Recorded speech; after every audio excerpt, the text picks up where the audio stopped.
Hey, Star Friends, this is Mrs. Geisel, and I am going to be reading page 71 through 81 of The One and Only Ivan. On the top it says, Stella helps. The men are still yelling. Some of the yelling is at each other, but most of it is at Ruby. We hear scrambling, pounding, shifting. The side of the truck shudders. I'm starting to like this elephant, Bob whispers. I'm getting the big one, Mac says. Maybe she can coax the stupid brat out of the truck. Mac opens Stella's door. Come on, girl, he urges. He unties the rope attached to the floor bolt. Stella pushes past Mac, nearly knocking him over. She rushes as best she can, limping heavily towards the open back door of the truck. She catches her swollen foot on the edge of the ramp and winces. Blood trickles down.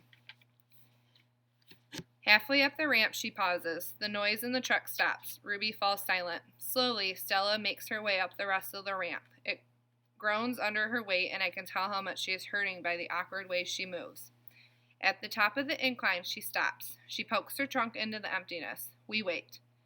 The tiny gray trunk appears again. Shyly, it reaches out, testing the air.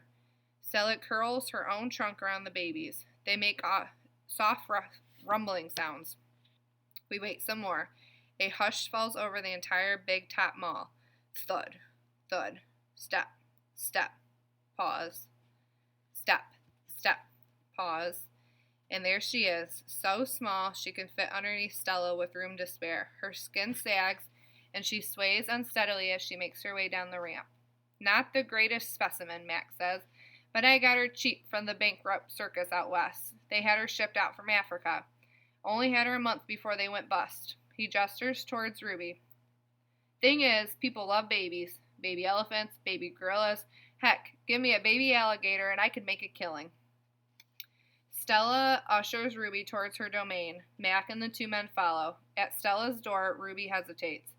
Mac gives Ruby a shove, but she doesn't budge. Doggone it.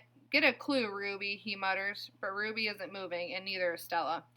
Mac grabs a broom. He raises it. Instantly, Stella steps in front of Ruby to shield her. Get in the cage, both of you, Mac shouts. Stella stares at Mac, considering. Gently, but firmly. Using her trunk, she nudges Ruby into her domain. Only then does Stella enter. Mac slams the door shut with a clang. I see two trunks intertwined. I hear Stella whispering. Poor kid, says Bob. Welcome to the Exit 8 Big Top Mall and Video Arcade, home of the one and only Ivan. When Julie comes, she sits by Stella's domain and watches the new baby. She barely talks to me. Stella doesn't talk to me either. She is so busy nuzzling Ruby. She is cute, little Ruby, with her ears flapping like palm leaves, but I am handsome and strong. Bob trots a circle around my belly before settling down in just the right spot. Give it up, Ivan, he says. You're old news. Julia gets out a piece of paper and a pencil. I can see that she's drawing Ruby. I move to the corner of my domain to pout. Bob grumbles. He doesn't like it when I disrupt his naps. Homework, Julia's father scolds. Julia sighs and puts her drawing aside. I grunt and Julia glances in my direction. Poor old Ivan, she says. I've been ignoring you, haven't I? I grunt again. Dignified, indifferent grunt. Julia thinks for a moment, then smiles. She walks over to my domain, to the spot in the corner where the glass is broken. She slides papers through. She rolls the paper across my cement floor. You can draw the baby elephant too, Julia says. I bite the pencil in half with my magnificent teeth. Then I eat some paper. Even after Julia and her father leave, I try to keep sulking, but it's no use. Gorillas are not, by nature, pouters. Stella, I call. It's a full moon, did you see? Sometimes when we are lucky, we catch a glimpse of the moon through the skylight in the food court. I did, Stella says. She is whispering, and I realize that Ruby must be asleep. Is Ruby all right, I ask. She's too thin, Ivan, Stella says. Poor baby. She was in that truck for days. Mac brought her from a circus the same way he bought me, but she hadn't been there long. She was born in the wild like us. Will she be okay, I ask.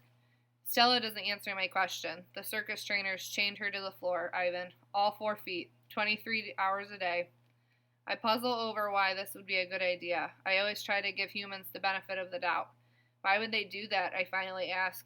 To break her spirit, Stella says, so she could learn to balance on a pedestal, so she would stand on her hind legs, so a dog could jump on her back while she walked in mindless circles. I hear her tired voice and think of all the tricks Stella has learned.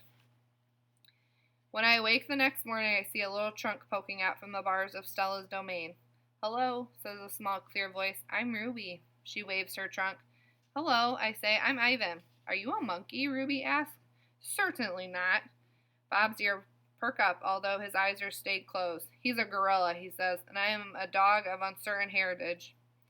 Why did the dog climb your tummy? Ruby asks. Because it's there, Bob murmurs. Is Stella awake? I ask. Aunt Stella's asleep, Ruby says. Her foot is hurting, I think. Ruby turns her head. Her eyes are like Stella's, black and long-lashed, bottomless lakes fringed by tall grass. When is breakfast? She asks. Soon, I say, when the mall opens and the workers come. Where? Ruby twists her head in the other direction. Where are the other elephants? It's just you and Stella, I say, for some reason. I feel that we have let her down. Are there more of you? Not, I say, at the moment. Ruby picks up a piece of hay and considers it. Do you have a mom and a dad? Well, I used to. Everyone has parents, Bob explains. It's unavoidable. Before the circus, I used to live with my mom and my aunts and my sisters and my cousins, Ruby says. She drops the hay, picks it up, twirls it. They're dead. I don't know what to say. I am not really enjoying this conversation, but I can see that Ruby isn't done talking. To be polite, I say, I'm sorry to hear that, Ruby. Humans killed them, she says. Who else? Bob asks. And we all fall silent. And that is pages 71 through 81.